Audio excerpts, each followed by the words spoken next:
안녕하십니까. 오늘은 우리 정책론 중에서 정책 과정 들어가겠습니다.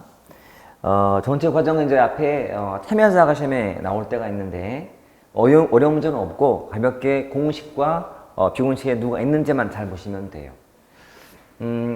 두 개 구분할 때 가장 중요한 기준은 그 참여자의 신분이 공무원인지 아닌지만 보시면 돼요. 그래서 가장 보면 행정, 입법, 사업부 있는 사람들은 다 공식이고 뭐 이익집단이라든지 뭐 시민단체 등은 다 비공식인데 딱 포인트가 하나 있어요. 정당은 어디일까요? 정당은 비공식이에요. 요것만 주의하시면 돼요.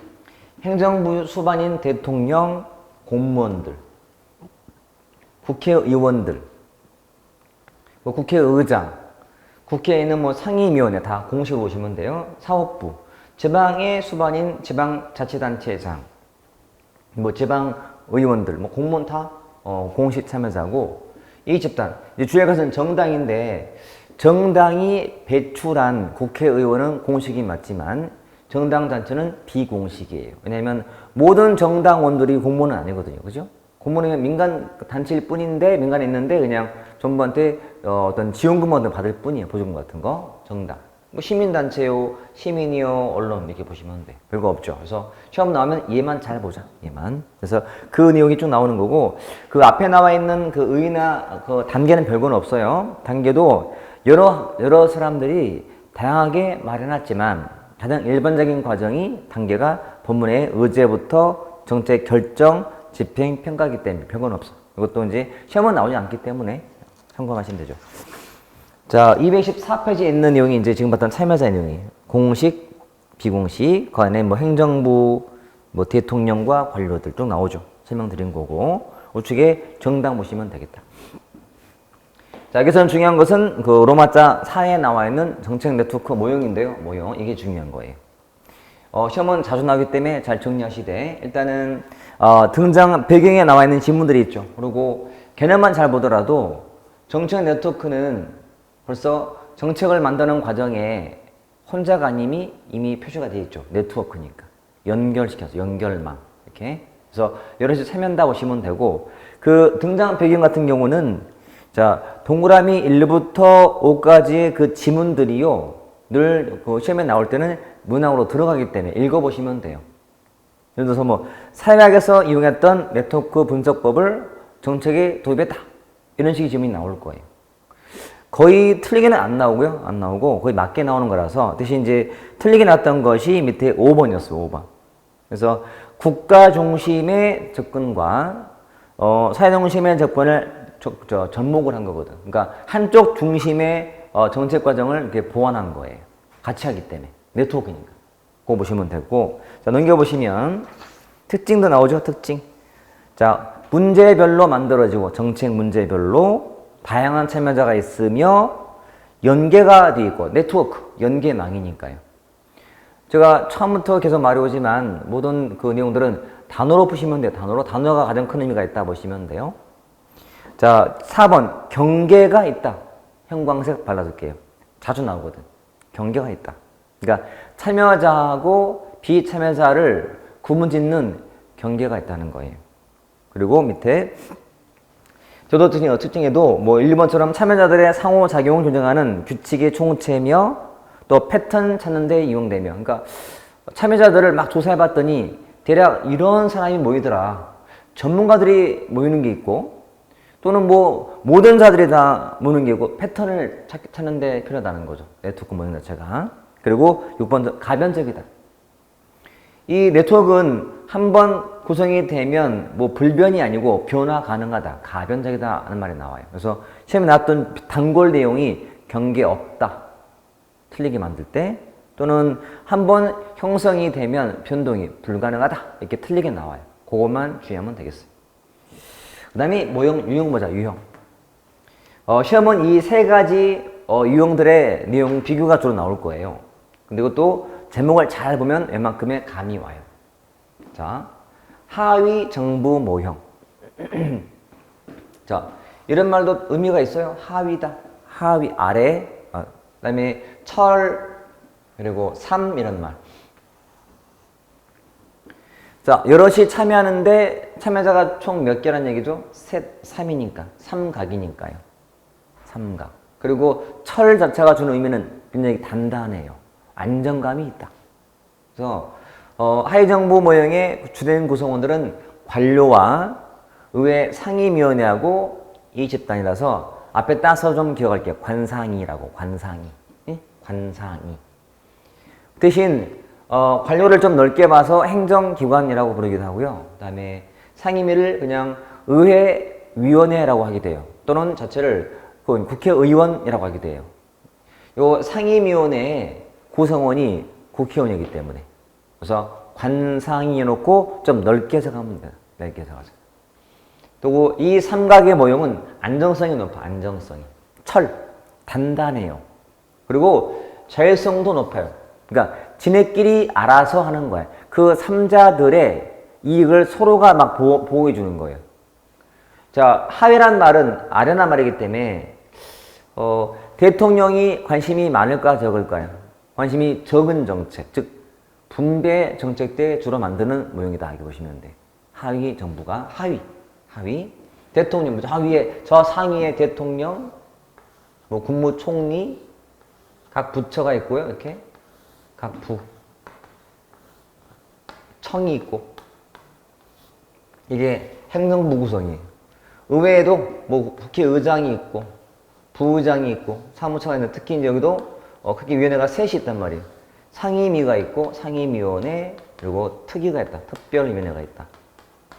요 상임위는 보통 각 부처가 담당하는 위원회예요. 그래서 기획재정위원회, 뭐 국방위원회, 보건복지위원회 이런 식으로 각 부처 담당하는 위원회예요. 그래서 관상이니까 여기 관료하고 요 상임위하고 바깥에 이 집단이 이렇게 삼각을 만드는 거예요. 하위. 대통령이 관심이 좀 적어. 이게 바로 분배 정책이다 보시면 돼.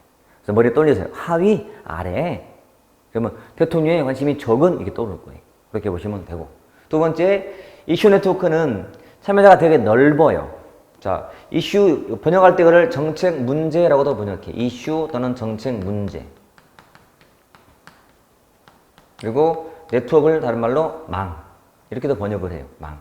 그래서 뭐 이슈망 또는 뭐 정책 문제망이라고 보통 불러요. 이게 이슈 네트워크인데 자, 그림으로 표현해 볼게요. 이 이슈 네트워크하고 이 정책 공동체는 자, 그림으로 보면 되게 편해요. 이렇게 됐다. 자, 수많은 사람들의 참여가 있음을 전제해요. 그래서 여기는 참여자들이 이렇게 이런 사람도 참여하고 이런 사람도 참여하고 이런 사람도 참여하고 뭐 이런 사람도 참여하고 크기도 뭐 큰 것도 있고 작기도 하고 다양한 크기가 다 들어있어요. 이렇게 이런 식으로 다양한 크기, 다양한 참여자들로 이루어진 이게 이슈 네트워크라면 정책 공동체 이렇게 돼 있어요. 정책 공동체는 뭐 세모, 뭐 네모, 그다음에 뭐 동그라미, 마름모 이런 식으로 크기가 유사한 것끼리 묶여 있는 거다. 이렇게 보시면 돼요. 자, 그림이 떠오르면요, 특징이 잡히게 되기 쉬워요. 자, 이 크기는 무슨 의미냐면, 교환할 자원이 있냐, 없냐로 보시면 돼. 가진 게 많냐, 적냐, 지식 같은 것이. 이 사람은 적은 사람이고, 많은 사람이에요. 이 사람은 다 있는 사람들이고. 왜냐면, 이분이 전문가 집단이에요. 자, 정책 공동체는요, 가장 의미 있는 특징이, 전문가 집단이에요. 응? 전문가 집단. 이놈은 줄 게 많은 사람이고 이 사람은 줄 게 없는 사람이라고 보시면 돼. 우리가 공무원 공부하는데 스터디 모집을 해요. 그때 이제 모집하는 사람이 뭐라 했냐면 각 과목별로 90점 이상자를 모집한다 라고 했다면 뭐예요? 어디에요? 밑에야. 전문가 집단인 거지. 각 과목별 전문가로 이루어진 거고 이놈은 아무나 와라. 그랬더니 이 사람은 전 과목을 다 잘하는 사람이 들어오고 공부를 처음 시작한 초보도 들어오고 막 이런 관계야. 그러면 이 사람은 도움을 주기만 하지 받는 게 없어. 왜? 제일 잘하기 때문에. 반대로 이 사람은 주는 것 없이 받기만 해. 그러니까 여기서는 플러스하고 마이너스가 동시에 존재해요. 이 사람은 마이너스고 플러스예요. 이거를 제로섬 게임이라고 했죠. 제로섬 게임. 더하면 0 된다. 제로섬 게임. 이놈은 다 어때요? 서로 플러스가 돼. 나는 국어를 잘하지만 나머지 영어나 나머지 과목은 도움받으니까 소라도 도움이야. 자, 플러스 게임. 영어로 파저티브 썸 게임이야. 파저티브. 긍정적 게임이야. 더하기 되는 게임. 마이너스 말고 이렇게. 이해되죠? 그러니까 그림이 떠오르면 돼요. 표현상 봐요. 그러면 둘 중에서 어디가 모든 참여자가 교환할 자원을 가지고 있다는 거예요. 정책 공동체가. 이놈은 교환할 자원을 가진 자는 제한되어 있다라고요. 제한적이다. 제한되어 있잖아요. 이렇게. 됐죠? 느낌상 어디가 권력이 좀 균형 같아. 균형. 불균형이라고 부르죠. 그죠? 당연히 어떤 게 좀 더 안정감이 있어 보이나요? 안정감이 있어 보이고. 없어 보이고. 이렇게. 됐죠? 자, 책 보실게요. 자, 확인. 하위 정부 모형 개념의 소수해서 관상이 나와 있고, 특징에 보시면, 특징의 밑에 디귿의 뒤쪽에 연계관계의 안정성과 자율성이 높아요. 리을, 대통령과 공공의 관심이 덜하고 일상적인 정책, 그게 바로 분배 정책이에요. 됐죠? 우측에. 이슈 네트워크는 특히 리온의 해클러가 특히 주장한 이론인데, 맨 뒤쪽에 유동적이며 좀 불안정한 관계를 이렇게 표현했다. 그러니까 들어오기도 쉽고 나가기도 쉽거든. 늘 유동적이라고 보시면 돼. 특징은 기억에 참여자가 넓죠. 범위가. 느낌이 그림 딱 그려져야 돼. 이슈 네트워크 넓어요. 경계도 개방돼 있어요. 교환할 자원을 가진 자는 좀 한정되어 있죠. 권력도 불균등, 공동체감도 좀 약해요. 그리고 안정성도 낮아요. 유동적이거든. 그죠? 이때 제로섬 게임 발생한다. 세 번째, 정책 공동체는 특히 영국에서 많이 나온 이론인데 영국 등에서 밑에 니은 봤더니 대학 교수, 연구원, 공무원, 국회의원 보좌관, 기자 같은 전문가로 구성된 주의 것은 단순한 이해관계자는 배제. 그 정책을 통해서 혜택을 보거나 아니면 좀 손해보는 사람들, 즉 이해관계 믿는 사람들은 배제되고 전문가로 이루어진 집단이다 보시면 전문가다. 전문가 이렇게 됐죠? 자, 넘겨보시면 밑에 특징이 참여자가 좀 제한되어 있다. 왜? 전문가여야 되거든. 또 모든 참여자가 자원을 가지고 교환하죠. 전문가니까요.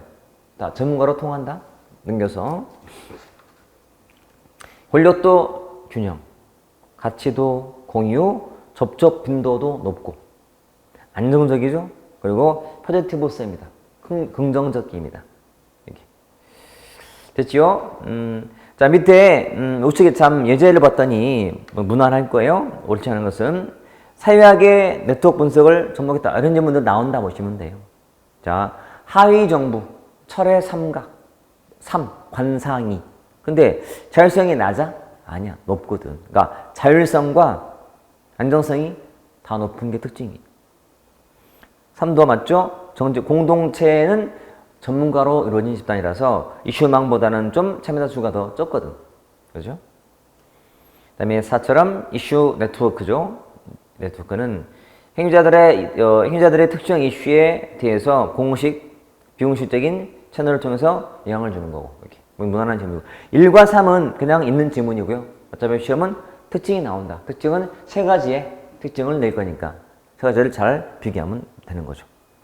됐죠? 그래서 책에는 기타도 내용이 많지만 제가 지금 설명드린 이 내용이 문제의 99%라는 거. 그 1%만이 이제 다른 게 나올까 말까. 하지만 지금 설명드린 것만 잘 이해했다면 못 볼 수 없어. 무조건 맞추게 돼 있다. 좀 간단하게 정리도 되는 그런 분야에서요. 자, 넘겨보실게요. 그 중에 첫 단계 이제 정책 의제 설정인데요.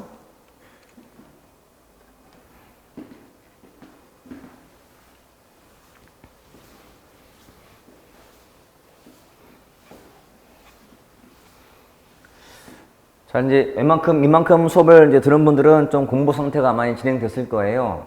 이제 진짜로 이제 어렵기도 하고 이제 중요하기도 한 막 강목 들어갈 텐데 그렇게 쉽지 않을 수 있음을 미리 말씀드릴게요. 항상 하다 보면은 어려움이 있을 거예요. 하지만 버텨야 된다. 이겨내시고 우리가 이제 주어진 시간 내에 수업을 완성을 하다 보니 책에는 모든 상황을 다 못하긴 하지만 그래도 정말 주어진 시간 내에 하다 보니까 정말 중요한 상황만 하고 있다. 이것만 잘 활용하더라도 사실 대세에 큰 지장 없다. 그러니까 대세라는 것은 한 90점 정도 만드는 큰 문제 없다. 그래서 좀 편하게 가자, 쉽게 가자. 제가 늘 강조했던 거예요. 저도 마찬가지였고, 공부를 처음 하는 분들은 처음 하는 과목 자체가 어려워야 정상이야. 처음 봤는데 쉽다? 그 말이 안 되는 거지. 공부를 처음 한다 하고 잘 오는 사람들을 물어보게 되면 다들 전에 전공을 했거나 아니면 유사한 학과를 나왔거나 예요. 완전 생 초보가 행정학을 쉽게 한다? 말이 안 되는 거야. 그 사람은 거의 천재야, 천재. 그래서 천재인 사람들은 이 수업 듣지 마시고 영재 센터에 가세요. 가서 본인을 더 큰 일에 투자하세요. 나라를 위해서. 자, 우리가 하는 이 그 공무원 시험은 그렇게 아주 우수한 게 필요 없어요. 그냥 무난하면 돼요, 무난하면. 그래서 노력도 필요하고요. 웬만큼은 해야 되기 때문에 제가 왜 이런 말씀 미리 들었냐면 지금부터 보게 될 정책 의제 설정, 특히 결정, 집행, 평가 갈수록 어려운 말도 나오고 이론 되게 많아. 이론. 잘 버티시라고 드릴 말씀이에요. 자, 정책의 과정은 크게는 정책 의제 설정, 정책 결정, 정책 집행, 정책 평가란 말이에요. 그 첫 단추가 정책 의제 설정이고, 정책 의제란 정책으로 토의할 만한 주제예요. 그러니까 토의할 만한 주제 의제를 세팅해, 설정했다. 사회에 문제가 아무리 많다 하더라도 그 문제가 정책 의제로 채택이 안 되면 그 다음 단계인 결정으로 진행이 안 돼. 그래서 그 문제는 안 풀리게 돼요. 먼저 세팅이 되어야 그 다음이 진행된다. 아무리 집에 음식이 준비가 돼 있다 하더라도 식탁 위에 세팅이 안 되면 못 먹어. 똑같은 거예요. 세팅이 돼, 세팅이. 설정이 돼야 돼. 설정이. 그래서 정책 의제 설정도 과정이 있더라. 과정이 있더라. 자, 사회 문제가 있어요.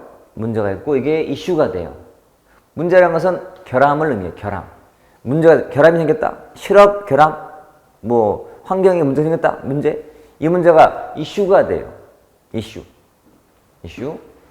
그러니까 문제가 되는 거지. 이거는 논쟁 대상, 논쟁거리.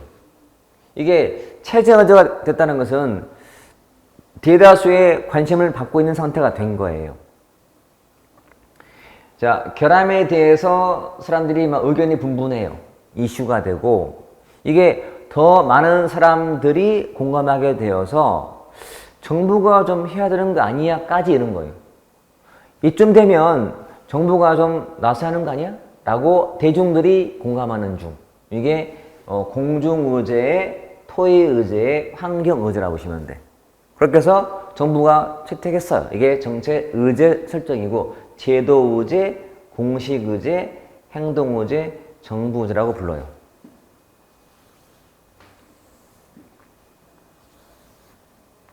자, 이게 정번에 들어와서 담당자가 선택을 한 거죠. 내가 풀어보겠나라고 이렇게 보시면 돼. 됐죠? 이게 설정 과정이다. 근데 이렇게 많은 과정에 대해서 일반화시킨 표현이 있어요. 사회 문제, 사회적 이슈, 공중의제, 정부의제로 많이 써요. 자, 책을 봐볼게요. 일단 유사만 포함해서. 자, 사회 문제는 키워드가 뭐냐면 자, 결함이다. 결함 체크. 문제, 결함 받으시고 결함. 이슈가 있다.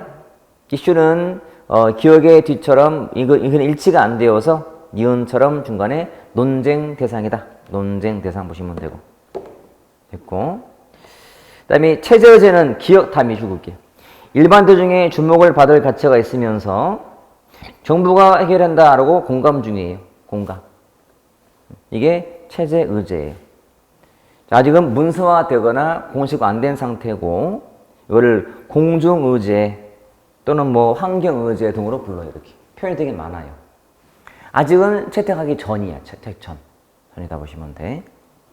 자, 넘겨보시면 제도의제란 정부가 자 우리가 다루겠다라고 명백히 밝힌 거예요. 그래서 다른 말로 디귿의 공식의제, 정부의제, 행동의제라고 불러요. 잠깐 이거 보시면 이게 채택 전 의제를 부르는 말이고 채택 전. 후자가 채택 후 의제예요. 채택 후. 벌써 어감만 보더라도 제도화되어 있고 공식화되어 있고 행동을 하고 있는 거예요. 관료들이. 그다음에 정부에 들어온 거예요. 그래서 감이 오죠. 제도, 공식, 행동, 정부. 이거는 아직은 환경에 있을 거고 토의 중에 있으면 아직 대중한테 머문 상태야. 대중한테서 공중한테. 사회 체제에만 있는 거지 제도 안 됐기 때문에 이렇게 보시면 돼요. 근데 이런 많은 표현들에 대한 일반적인 표현이 뭐라고? 앞에 사회 문제, 사회적 이슈, 공중의제, 정부제로 안에 쓰더라 이거죠. 이렇게 알고 있으면 된다. 됐죠? 밑에 2번에 콧과 로스가 말한 모형은 그냥 가볍게 앞에 따볼게요. 이구확진이라고만. 옛날에 시험에 나왔거든. 다음 중 콧과 로스가 제시한 정책의제 설정 과정은. 그래서 앞에 따서 이구확진, 이구확진 이렇게 이구확진 보시면 돼요. 자, 그 다음에 설정 과정을 본 건데, 그 다음에 설정 유형 나오죠, 유형. 자, 크게는 세 가지예요. 이렇게 외부 주도형, 동원형, 그리고 내부 접근형 해가지고.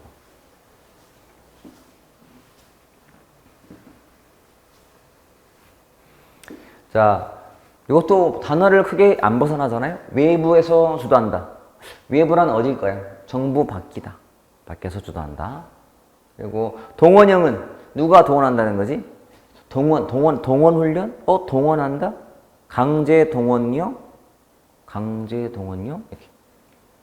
동원. 정부가 할 것 같아, 동원. 내부 접근, 내부적인 접근, 내부적으로만? 내부자들? 내부 접근? 정부 안에서만 느낌 딱 들죠? 자, 정부 밖에서 주도한다는 것은 이런 거죠. 자, 사회 문제가 이슈가 되고 공중의제가 되어서 정부에 들어오게 돼요. 자, 정부 의제는 이렇게 밖에서 문제가 터지고 막 논쟁을 하다가 대중들이 막 공감하는 상태에서 정부한테 강요한 거야. 현재 정부는 강요받고 있죠. 강요된 정책 문제라고 불러요. 이때는 정부는 수동적이다, 능동적이다, 수동적이다. 하라고 하니까 하는 이런 사회가 바로 선진국이에요. 기억하세요? 다운주의 사회, 뒤에 나올 테지만 다원화 또는 다운주의 사회에서의 정부란 수동적이에요. 그러니까 다운주의 선진국은요, 정부보다도 민간들이 주도하는 거야. 밖에서. 그럼 정부는 받아주는 입장이야. 수동적이다. 됐죠? 이게 내부 주도형. 별거 없어요. 이 관계만 잘 활용하시면 돼요. 두 번째, 동원형은 문제가 터지면 정부가 바로 채택을 해요. 정부가 채택을 한 다음에 정부가 이거를 알려가. 이슈화도 시키고 공중에 알려가요. 이렇게 대중한테 알리는 작업을 우리는 PR 한다라고 해요. PR. 그래서 정부의 PR 또는 행정 PR에 필요한 과정이 동원형이에요. 중요한 특징이다. PR이 있다 없다는 동원형의 중요한 기준이에요. 동원형은 한다. PR 한다. 원래 PR이 뭐죠? PR? 그러니까 자기 자랑하는 거야. 홍보, 자기 홍보 활동. 그러니까 정부가 필요성이 더 커요. 정부가 아쉬워서 정부가 먼저 채택한 다음에 알리게 하는 거야, 알리게. 정부가 지금 능동적이야. 채택을 해버렸거든. 정부가 채택해서 홍보하면서 알려. 그래서 정부가 좀 세. 정부가 좀 강하고 인간은 약한 주로 후진국이에요. 이해되죠? 이런 거 다 딱 대비가 되네. 그죠? 다운주의 이러면 후진국에서 나오는 모형이다. 보시면 돼요. 이것도 암기하는 문제가 아니고 당연히 보면 나오게 돼 있다. 나오게 돼 있다. 자, 동원의 의미가 뭘까? 정부가 동원했다. 정보가 필요하니까. 그래서 피하라더라. 잡혔다. 그 다음에 내부 접근은 자, 내부적인 접근, 즉 몰래 한다. 몰래. 몰래 한대. 몰래. 자, 사회 문제가 터져서 정부가 그걸 채택한 다음에 여기서 끝냈어요. 이걸 뭐 이슈화 시켜서 또는 공정한테 알려서 대중이 알게 하고 싶지가 않은 거예요. 이게 내부 접근 또는 음모, 몰래 한다. 그래서 일부러 국민을 무시하고 있는 거야. 의도적으로 이슈도 공정하지 않았기 때문에. 그리고 PR하지 않는다. PR이 부정적이 안 하려고 한다. 이렇게. 왜? 사안이 중대한 사안이야. 국방, 외교. 정부가 무기 구입하는데 이거를 막 공중에 알려? 아니야. 몰래 진행하거든, 몰래. 그지? 무기란 중대한 기밀사항인데 이걸 어떻게 공론화시켜요? 정부 내부적으로 알아서 하는 거지. 이게 내부 접근형. 됐죠? 자, 책 보시면 내부 주도형은 자, 문제, 이슈, 공중, 정부 그리고 밑에 1. 정책 담당자가 아니라 외부에서 주도한다는 거. 허심한 이거를 강요된 정책 문제라고 보았다는 점. 그리고 4. 이 집단이 발달하고 정부가 외부의 요구에 민감하게 반응해요. 뭐가 들어오면 거기에 반응하는 수동적인 정부, 다원주의 사회. 그래서 다원화되고 민주화된 선진국에서 주로 나타난다. 우측에 동원형은 문제가 터지면 바로 정부가 채택한 다음에 이거를 이슈화시키고 공중의제화시키더라. 1. 정책 담당자가 의제를 형성한 거죠. 그리고 밑에 PR도 한다는 점. 이게 주로 지도자의 지시로 바로 채택이 돼요.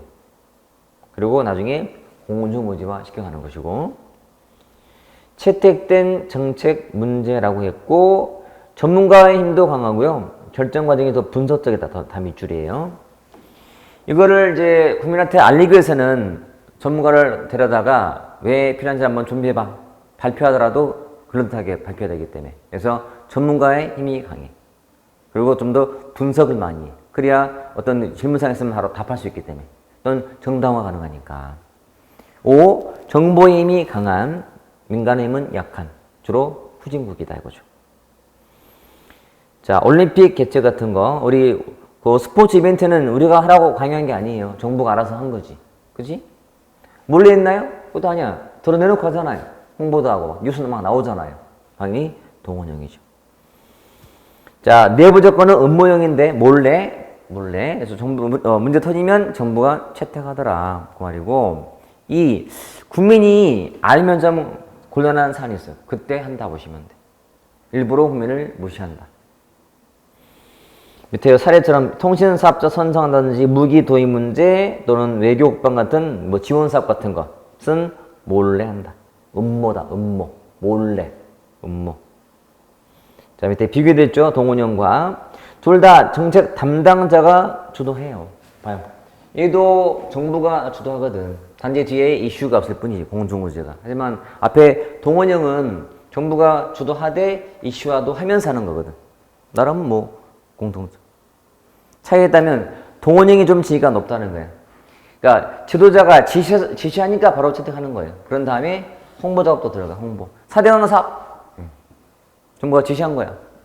빨리 알리고 홍보 제작하고 막 했잖아요. 이렇게. 자, 내부 접근형은 결정자한테 아까 봤던 참 밑에 비교지. 동원형보다 지금 낫다는 말도 봐요. 이거는 자, 내부자한테 자, 내부 접근이잖아. 내부자한테 누가 접근을 해요, 이렇게. 국방부 관련된 고위 관련한테 접근해서 무기 로비스트가 무기 구매를 이렇게 막 설득하는 거야. 그럼 이 사람이 이거 필요한 무기네요 해가면서 그거를 몰래 내부적으로 사람이 주도하는 거야. 내부적인 접근. 내부 보고해가면서 무기 구매를 준비하는 거예요. 몰래. 내부적인 접근 또는 내부자한테 접근해서요. 몰래. 음모형이다. 음모형이다.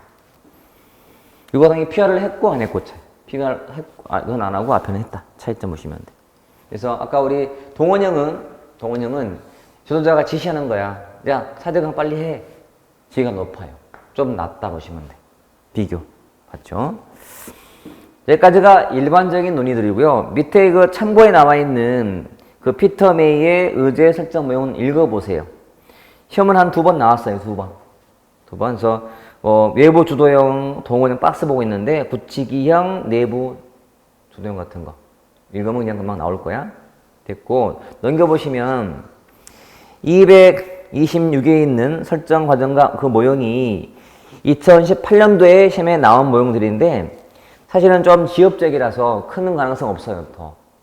하지만 제가 그랬죠. 문제는 풀자는 거. 그러니까 문제 풀면서 거기에 나와 있는 것 정도는 봐놓자. 그러면 답은 풀릴 것이다. 이거는 안 중요하지만 최근의 문제기도 하고 해서 또 나올 수도 있다 싶어서 그건 읽어보기로 하고 넘어갈 거예요. 자, 그 다음은 설정 이론이야, 이론.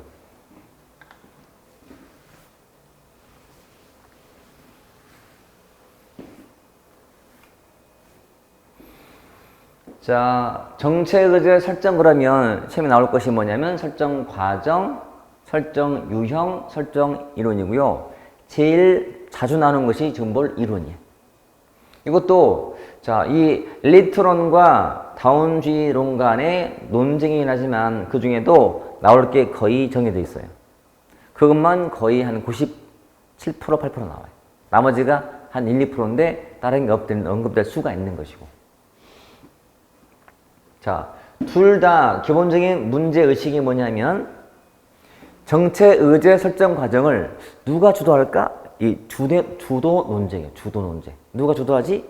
이게 주도 문제. 이건 누가 하고? 엘리트가 하고. 그 말은 엘리트의 이익에 부합해야만 그 문제는 엘리트가 주도하는 거예요. 자, 항상 다운주의에서 정부란 수동적이고 그 다음에 수동적 심판자? 뭐냐? 심판자고 중립자에 불과해요. 중립자. 다시 한번 다운주의 사회에서의 정부란 수동적 심판자, 중립자, 규칙 제정자로 보시면 돼. 기억하세요? 다운주의 그러면 정부는 그냥 받아주는 사람이에요. 다운주의에서의 주된 행위의 주체는 누구일까요? 바로 이익 집단이에요. 정부는 집단끼리 지키라고 규칙을 만들어 놓고 규칙을 위반하는 사람만 심판하는 거예요. 심판. 매우 소극적이죠. 수동적이고. 이렇게 일 터지면 개입하는 거니까. 이거는 엘리트가 중요하다. 엘리트에 이게 부합하는지가 중요하다 보시면 되고. 이제 이론이 있어요. 첫 번째, 자, 고전적 엘리트론.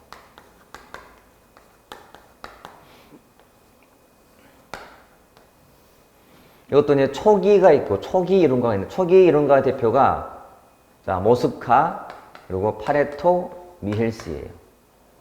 참고하시고.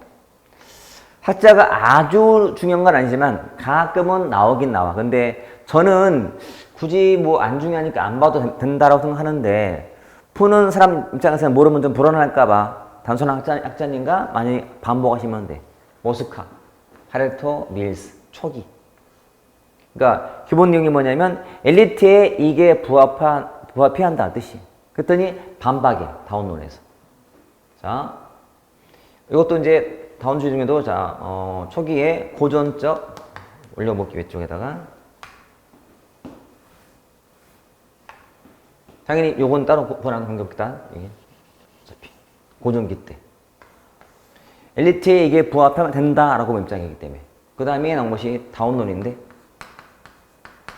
요 다운도 다시 고전자가 붙었어. 고전적 다운주의가 있는데 고전적 다운주의가 다시 나오면 이게 초기 때하고 초기와 후기가 나올 거다. 여기의 대표가 벤틀리 트루만이 이렇게.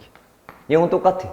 일단 엘리트 정부라는 수동적이기 때문에 모든 문제가 될 수 있다. 엘리트에 이게 부합하고 말고 다 된다. 이게 이쪽 입장이. 둘의 드립이었다. 그랬더니 다시 반박을 해. 자, 이에 대한 반박을 이제 실제 검증해서 반박해. 그게 통치 엘리트론이야. 통치 엘리트론.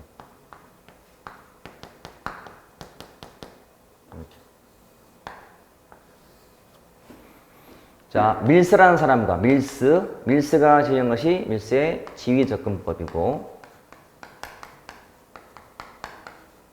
그리고 헌터의 명성접근법이. 헌터의 명성접근법.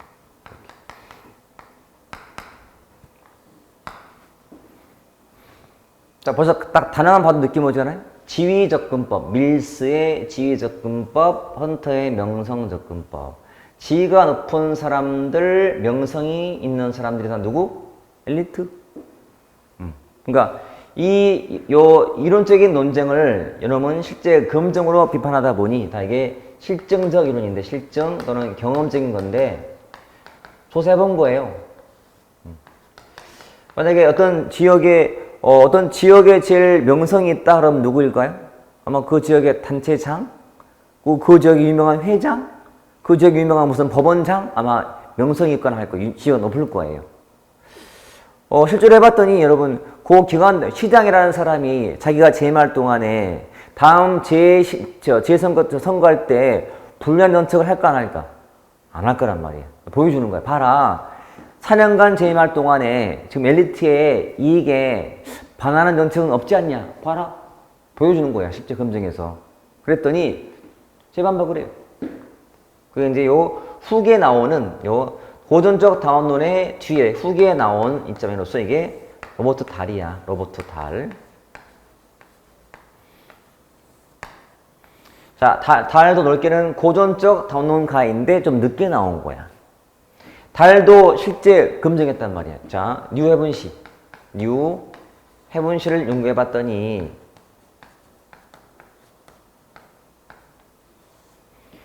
엘리트가, 이놈은 엘리트도 소수거든? 여기? 이놈은 소수 엘리트의 이익에 부합해야 한다는 거거든요. 소수 엘리트의 이익에 부합해야만 그 문제가 의제화 된다고 보았지만 달은 달랐어. 달은 엘리트가 다양하다는 거야. 소수가 아니고. 분야별로 많다는 거야. 분야별로. 뭐 노동계 엘리트, 교육계, 여성계, 환경, 복지 이렇게 분야별로 다양하더라. 그리고 엘리트들이 이게 엘리트야. 노동계 엘리트가 있다면 다양하고 여기서는 엘리트가 대중들의 요구에 대해서 민감하게 반응해 안 해? 안 해. 무시했단 말이야. 그 문제가 엘리트의 이익에 안 맞으면 무시했어요. 그게 아니다는 거야. 엘리트가 반응한다는 거야. 노동자들의 요구사항을 받아서 엘리트가 노동정책, 노동법으로 반영해주고 또 교육 분야의 요구사항을 엘리트가 받아서 정책으로 반영한다. 이렇게. 엘리트가 수동적이라는 거야. 반응하더라는 거예요. 이게 달의 연구였다. 자, 봐요. 달은 대표적인 다원론자예요. 하지만 다원론자이긴 하지만 엘리트의 존재를 인정한다, 부정한다? 인정한다. 인정하는데 여럿이다는 거야. 다수가 있다는 거야. 분야별로. 소수가 아니고. 그리고 여기는 엘리트가 대중의 요구를 무시했지만 여러분 반응하더라. 봐라. 사회가 지금 또는 정부가 수동적이지 않냐. 수동적이라는 거야. 다원주의의 기본 입장인. 이게 달의 이론이었다. 그랬더니 다시 재반복을 해. 이게 진짜 중요이지. 이게 신 엘리트론이고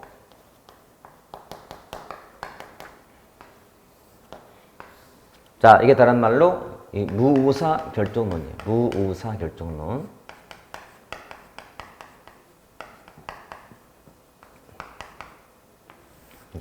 자, 바흐라흐 바라츠가 주장한 이론이에요. 시험에서는 얘가 정말 중요해요. 그러니까 앞에 것들은 물론 아주 드물게 나오긴 하지만 거의 조연이라면 얘가 주연이야. 주연. 응? 주연. 자, 원래 뜻이 뭐냐면 특정한 사회 문제가 정책 의제로 채택이 안 되게 방해하는 걸 말해요. 그러니까 특정한 사회 문제를 정책 문제로 다루지 않겠다는 결정이야. 아무리 문제가 많다 하더라도 그거 다루지 않을 거야. 이렇게 하는 거야. 아예 정책 과정의 진행을 막는 걸 의미하는 거였단 말이야. 이해되죠? 왜요? 이게 의제화가 되면 엘리트의 이익에 반하기 때문에 싫은 거예요. 최대한 카트시키는 거야. 정반에 진입 못 시키게 한다. 이게 무사 결정이었다. 그러면서 자, 이 두 사람은 달을 비판한 사람인데 뭐랬냐면 권력에는 두 얼굴이 있다는 거예요. 권력의 두 얼굴. 자, 두 얼굴이 영어로 뭘까? 영어. 두 얼굴. Two faces of power. 권력에는 두 얼굴이 있다. 또는 양면성 이론이라고 해. 양면성 이론. 그래서 하나는 밝은 면이 있고 밝은 면, 하나는 어두운 면이 있다는 거야. 밝은 면은 엘리트가 자신의 어떤 그 의사를 관철시킬 때 행사되는 권력이고, 어두운 면은 그 문제가 아예 채택이 안 되게 몰래 숨어서 행사하는 권력이라는 건데, 달 네가 본 것은 밝은 면이고 네가 본 것은 어두운 면을 못 봤다는 거예요. 그러니까 무사갈증은 권력이 어두운 면인데 네가 못 봤다는 거예요. 예를 들어서 여기 보세요. 지금 노동자들의 요구사항이 막 빗발치고 있어. 이것저것 막 해달라. 환경, 여성단체들의 막 요구사항이 막 빗발치고 있다는 말이에요. 이게 이제 담당자가 채택해버리면, 이미 담당 공무원이 담당 중이야. 이때 이제 중반에 들어온 상태에서는 엘리트가 얘기 관여하는 거야. 야, 빨리빨리 해라. 엘리트가 그거를 하려고 권력을 행사하는 거예요. 이거는 네가 본 거예요. 근데 여기서는 뭐냐면 이 문제가 아예 정반으로 진입이 못되게 하겠다는 거예요. 노동자들이 막 데모를 해가면서 이걸 막 이슈화도 시키고 막 정부한테 막 압박을 하고 있는 거야. 이걸 원치 않거든? 그때는 그 뭐 경찰 동원하고 언론도 막 탄압해가면서 아예 그 데모 못하게 하고 막 강제로 폭력 써서라도 그 다음에 뉴스에 못 나오게 막 만드는 거예요. 이게 무사 결정이었다는 거지. 그러니까 네가 본 거는 밝은 면. 어떤 사안이 들어오면 채택이 되면 이 말이 맞는 거야. 근데 우리가 하고 싶은 말은 이걸 맞겠다는 거거든. 이런 식이었다. 물론 이 두 사람은 잘 들어야 돼요. 처음에는 이 무사 결정이라는 거를 정책 의제의 방해로 봤었지만 나중에는 견해를 바꿔요. 즉 정책 의제 설정을 방해하는 것 플러스 이거를 그렇게 방해했는데 불가피하게 이게 뚫린 거야. 뚫렸어. 정부가 도저히 이제 모른 척을 못하게 된 거예요. 하긴 해야 돼. 그때는 정책 결정 과정을 방해해. 결정이 지연되게 하고. 또 결정이 되면 집행을 방해해. 지연시키고. 되면 또 평가를 방해해. 좁은 의미의 무사 결정은 정책 의제 설정 방해하는 거. 근데 넓게 본다면 정책의 전 과정에서 나타난다. 이유는 하나, 엘리트에게 반하기 때문에. 이게 무사 결정이란 말이지. 이해되죠? 자, 그럼 질문해 볼게요. 자, 무사 결정은 어떤 사회 문제의 발생을 막는 것이다. OX. X. 문제는 터져. 의제의 설정을 막는 거니까. 또, 자, 무사 결정은 사회적 이슈를 원치 않아. 왜냐면 이게 이슈가 돼버리면 압박을 당해서 할 수도 있거든요. 이것도 원치 않아요. 자, 그래서 일단 엘리트가 말이 무사 결정이지 관심이 없는 거예요? 아니야. 그러니까 무관심이 아닌 거야. 우리 관심 사안이야. 근데 그게 채택이 돼버리면 엘리트가 좀 불안한 거야. 왜? 자기 의사가 제대로 반영 안 되기 때문에. 지금 경제성장 제일주의야. 성장해야 되는데 노동자의 권리, 환경보호 다 지키면 성장이 방해되거든. 원치 않은 거야. 그래서 방해도 하고 나중에는 결정이 되더라도 집행도 못하게 하고 이런 거지. 그러니까 전 과정으로 또 무관심이 아니라 능력이야. 무관심 때문도 아니고 무능도 아니고 이게 무사활정이다 이거죠. 자, 고전적 다운주의와 좀 대비되는 단어가 신다운론인데 신다운론은 원래 다운주의의 기본은 정부는 중립이라는 거거든. 중립. 여기서는 정부가 중립자가 아닐 수도 있다는 거예요. 자, 중립 맞다. 하지만 가끔은 중립이 아닌 경우도 있다는 거예요. 이게 신다운론이에요. 됐나요? 시험은 이렇게 나와요. 자, 무사 결정은 고전적 다운주의를 비판한 신다운주의에서 주장하였다. OX, X, 신엘리트론에서. 어감이. 고전적 다운주의를 비판했으니 당연히 이게 신다운처럼 보이잖아. 고전, 신 할 때. 하지만 아니다. 이걸 비판한 것은 엘리트론에서. 바흐나바트는 엘리트론자거든. 요걸 잘 정리해 주시면 됩니다. 자, 책을 볼 거예요. 자, 227페이지. 엘리트론의 정책과정 주도는 소수 엘리트. 이론 전개. 1. 고전적 엘리트론. 나오죠? 초기 때. 그래서 모스카, 파레토, 밀스였다. 두 번째가 바로 통치 엘리트론. 약간 후기 쪽에 나오는 거죠, 이것도. 그러니까 당연히 고전, 그 다음이기 때문에 경험적 분석인데 밀스의 지휘 접근법, 헌터의 명성 접근법 그렇게. 자, 용어를 잘 보세요.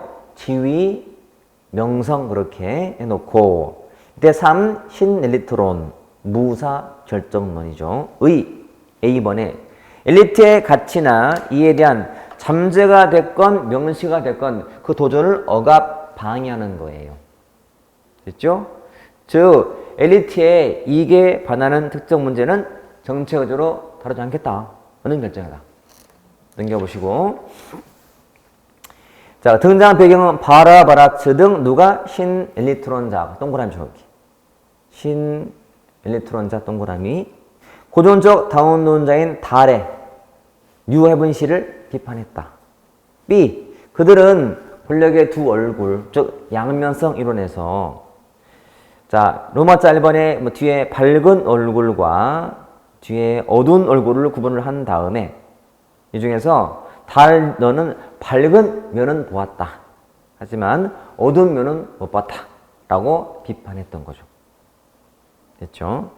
특징은 A번처럼 자, 무자가층은 엘리트가 자신의 권력을 비밀리 행사하는 것이지 무관심이나 무능력이 아님을 주의하시고 B.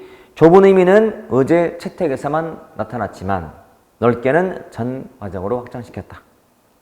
됐죠? 그 다음에 D. 기득권의 즉 기득권자가 엘리트거든.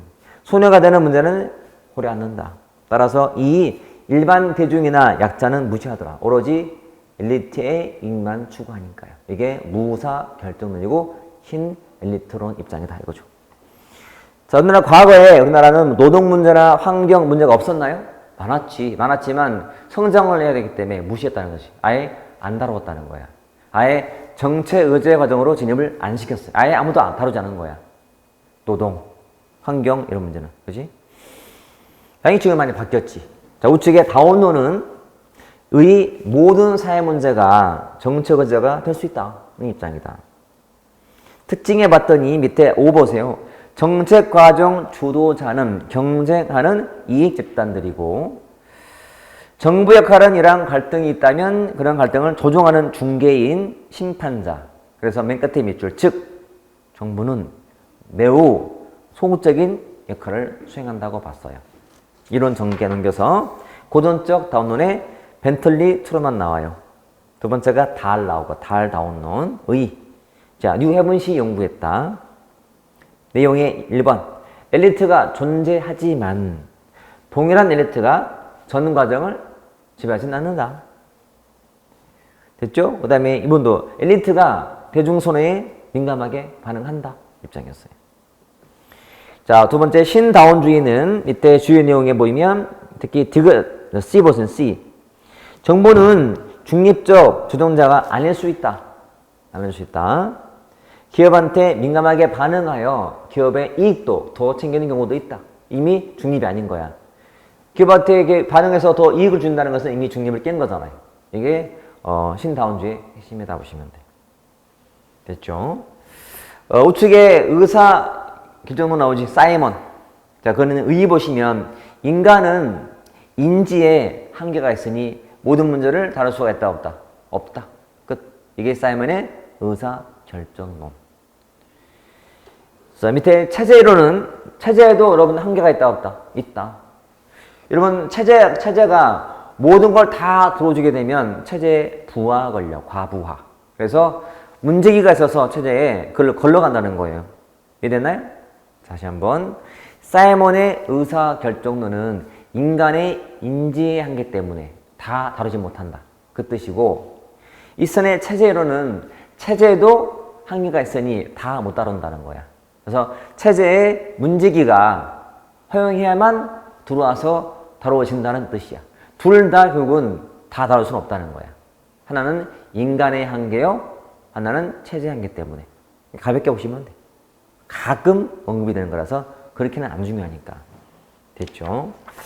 자, 넘겨보시면 자, 나오는 게 뭐냐면 233페이지 보시면 자, 의제 설정에 영향을 미치는 요인이 있어요. 뭐요?